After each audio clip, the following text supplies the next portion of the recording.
di antara kita mungkin tahajudnya 10 rakaat setiap malam, duhanya 12 rakaat setiap pagi, baca Qur'annya one day one juz, 1 hari 1 juz, malamnya one night one juz, 1 malam 1 juz.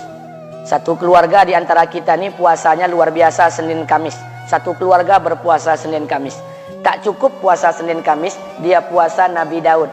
Sehari puasa, sehari tidak, sehari puasa, sehari tidak. Tak cukup dia puasa Nabi Daud, dia puasa-puasa sunnah lainnya.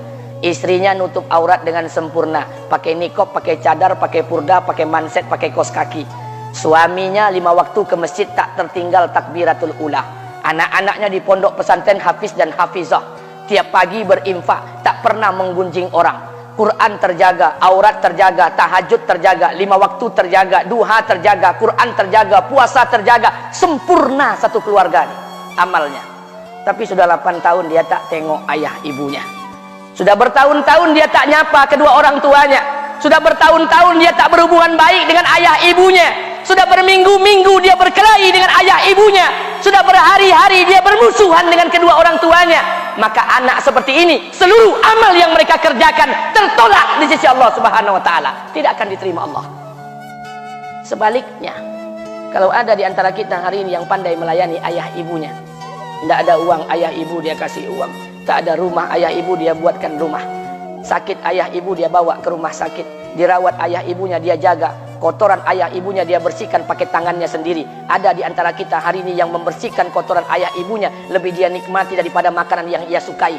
Begitu luar biasanya dia melayani ayah ibunya. Tapi dia tinggalkan sholat, dia injak-injak perintah Allah, dia tinggalkan perintah Allah dengan mutlak. Maka kebaikan satu orang anak ini kepada ayah ibunya seluruhnya tidak diterima Allah Subhanahu wa taala. Atau jangan-jangan inilah yang menjadi penyebab amal kita tak diterima Allah. Atau jangan-jangan inilah yang menjadi penyebab amal kita tertolak di sisi Allah. Kita sholat juga, kita sujud juga, kita puasa juga, kita ngaji juga, kita dengarkan ceramah juga. Maka oleh karena itu Pak, Bu, ayah kita tuh tinggal di kampung, ayah ibu tinggal di kampung sana. Terkadang ayah ibu kita tak sekolah, SD, SMP, SMA tak tamat. Dia sekolahkan kita SD, SMP, SMA, S1, S2, S3 dengan harapan hidup kita lebih baik daripada keadaan dia sekarang. Tapi apa yang membuat kita jarang untuk menjenguk mereka? Saya ingin sampaikan buat kita bersama. Ayah ibu kita tak tahu kita ni eselon 1, eselon 2, Pak. Ayah ibu kita tak tahu pangkat PNS kita 3A, 3B, 3C, 3D, 4A, 4B, 4C, 4D. Ayah ibu kita tak tahu kita ni public figure. Ayah ibu kita tak tahu dan tak mau tahu. Yang dia tahu kita ni anaknya. Ayah ibu kita tak tahu kita punya sawit berapa. Ayah ibu kita tak butuh mobil kita. Dia tak butuh rumah kita. Tapi yang dia butuhkan kita. Apa yang membuat kita jarang untuk menjenguk mereka? Tahun 2016 di Masjid Damai Langgeng, saya diundang ceramah di sana. Habis pulang ceramah, saya baca WA SMS. Ada seorang ustadz Pekanbaru kirimkan WA dengan saya. Saya baca 2 kali, air mata saya menetes. Kenapa? Karena WA itu berisi cerita satu orang ibu sedang menelpon anaknya. Ibunya nelpon anaknya. Assalamualaikum nak. Waalaikumsalam kata anaknya. Kata ibunya, nak, sudah 1 bulan kau tak tengok ibu. Apa yang membuat engkau berhalangan nak? Apakah kau sibuk dengan pekerjaanmu? Minggu yang kedua ibunya telepon lagi. Assalamualaikum nak, kata anaknya. Waalaikumsalam. Kata ibunya, nak, ibu dapat kabar apa engkau baru beli mobil baru. Apa betul nak? Kata anaknya, betul bu. Kata ibunya, alhamdulillah nak, ibu bangga kau pandai menyenangkan hati anak istrimu. Minggu yang ketiga ibunya telepon lagi. Assalamualaikum nak, kata anaknya. Waalaikumsalam. Kata ibunya, nak, ibu dapat kabar bahwa engkau baru beli rumah baru. Apa betul nak? Kata anaknya, betul bu. Kata ibunya, alhamdulillah nak, ibu senang kau bertanggung jawab dengan anak istrimu. Minggu yang keempat ibunya telepon lagi. Assalamualaikum nak. Waalaikumsalam. Kata ibunya, nak, tadi ibu pergi ke pasar, ibu jumpa temanmu di pasar. Kata temanmu di pasar, temanmu banyak bercerita tentang kamu. Kata temanmu tadi kamu baru beli anak anjing seharga 40 juta dari negeri Belanda. Apa betul nak? Kata anaknya, betul. Kata ibunya, nak, dengarkan pesan ibu untuk terakhir kalinya. Apa pesan ibunya? Wahai anakku, engkau pelihara 1 ekor anjing. Kau siapkan harga anjing 40 juta. Kau siapkan rumah untuk anjingmu depan rumahmu. Kau jaga anjingmu pagi, siang, dan sore. Kau mandikan anjingmu pagi, siang, dan sore. Kau kasih makan anjingmu pagi, siang, dan sore. Demi Allah nak, dengarkan pesan ibu untuk terakhir kalinya. Apa kata ibunya? Demi Allah nak, demi Allah. Kalau seandainya Allah menciptakan ibu, kalau seandainya Allah menciptakan ibu untuk yang kedua kali di muka bumi ini nak, demi Allah, ibu tak ingin terlahir sebagai manusia. Ibu ingin lahir sebagai seekor anjing, biar berada depan rumahmu dan melihat wajahmu setiap hari. Ibu kita tak butuh harta kita, Pak. Dia tak butuh uang kita, dia butuh kita. Apa yang membuat kita jarang untuk menjenguk mereka? Pantas hidup kita tidak berkah, pantas rumah tangga kita tidak sakinah, karena hubungan dengan ayah ibu kita rusak selama ini. Masih ada kesempatan, masih yang jauh telepon, yang dekat kunjungi mereka. Demi Allah, kita butuh keberkahan doa mereka. Yang sudah meninggal, ziarahi kuburnya dan doakan mereka. Imam As-Syafi'i berkata, apa kata Imam As-Syafi'i? Manusia zalim, manusia bodoh, kalian tak tahu apabila ayah dan ibu kalian mengangkat tangan di malam hari, dia berdoa kepada Allah untuk anaknya. Doanya cuma sekali, malamnya cuma sekali, hanya sekali saja doanya. Apa kata Imam Syafi'i? Sekali doa ayah dan ibu kalian sudah cukup bagi Allah untuk menjadikan kalian anaknya berkah dunia akhirat. Hari ini berapa banyak doa ayah dan ibu kita, tapi tidak ada keberkahan buat anak mereka. Kenapa? Hati mereka tersakiti. Maka pulang, Pak, cari mak bapak kita. Kita punya rumah hari ini, Bu, kita punya rumah, punya harta, punya uang, punya pekerjaan, punya kekayaan, punya sawit. Kita jadi orang hari ini, jadi pegawai bukan kena sarjana kita, Pak. Kita jadi orang hari ini bukan kena otak kita. Kita jadi orang hari ini bukan kena kepintaran kita. Kita jadi orang hari ini jangan-jangan kena keberkahan doa ayah dan ibu kita yang tak pandai tulis baca di kampung sana. Cari mak bapak kita, Pak. Demi Allah, kita butuh keberkahan doa mereka. Apa guna di kehidupan dunia sementara Allah tidak ridho dengan kehidupan kita? Pantas amal kita tertolak di sisi Allah. Maka pulang ke rumah, cari mak dan bapak kita yang masih hidup, duduk bersama mereka. Kalau seandainya kita tak bisa membahagiakan mereka, jangan pernah menyusahkan mereka.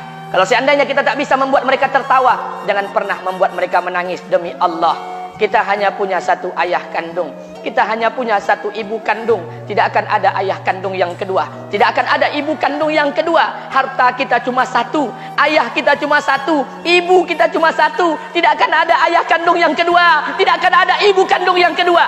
Pangkat jabatan bisa dicari, harta bisa diraih, kesempatan membahagiakan ayah dan ibu kita hanya sekali di kehidupan dunia ini, Pak. Pulanglah. Ketika mereka memanggil, tinggalkan istri, tinggalkan pekerjaan, tinggalkan semua proyek kita. Demi Allah, datangi mereka. Kata Nabi, sesaat kalian duduk bersama ayah dan ibu kalian akan mendatangkan keberkahan. Kenapa kalian tidak duduk bersama mereka? Jangan-jangan inilah yang menjadi penyebab amal-amal kita tertolak di sisi Allah. Kata Nabi, ridallah fi ridal wali, lain wa suqtullah fi suqtil wali. Ridha Allah bergantung ridha orang tua, murka Allah bergantung murka orang. Wah, jelas anak muda. Anak muda ini anak muda bukan? Anak muda. Anak muda. Sayang mana pacar sama orang tua? Woi, sayang mana pacar sama orang tua? Orang tua bilang pacar. Sayang mana orang tua sama pacar? Orang tua. Tapi anehnya malam minggu yang digonceng anak orang. Yang diajak makan bakso anak orang. Sayang mana pacar sama orang tua? Pacar. Hei manusia, hormati ibumu yang melahirkan dan membesarkanmu, darah dagingmu dari air susunya, jiwa ragamu dari kasih sayangnya.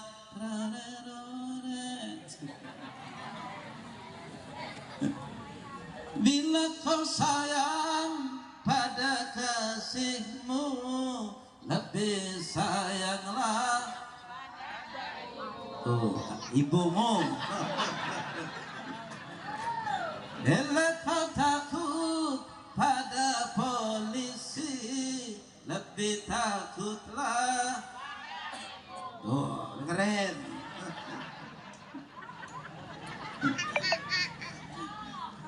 Kalau ada seorang yang berhasil, sukses, hebat jadi orang, lalu dia merasa memaksa ingin membayar jasa orang tua.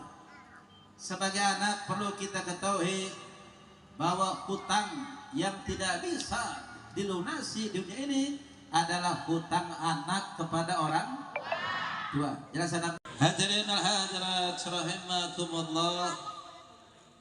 Tung keripik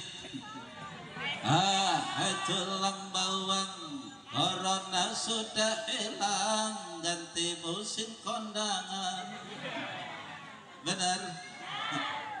Tung keripik tulang bawang, kalau pergi ngaji cium tangan suami. Cium tangan suami belum? Nah sebaliknya kalau ada pengamen tuh, kita kasih apa sayang? Kasih, bukan sayang. Betul? Jadi kalau dia ngamen di rumah kita itu, kita kasihkan. Betul? Sungguh terpaksa aku menyanyi, mengharapkan Tuhan bermurah hati. Kita cuma kasih tapi gak sayang, betul.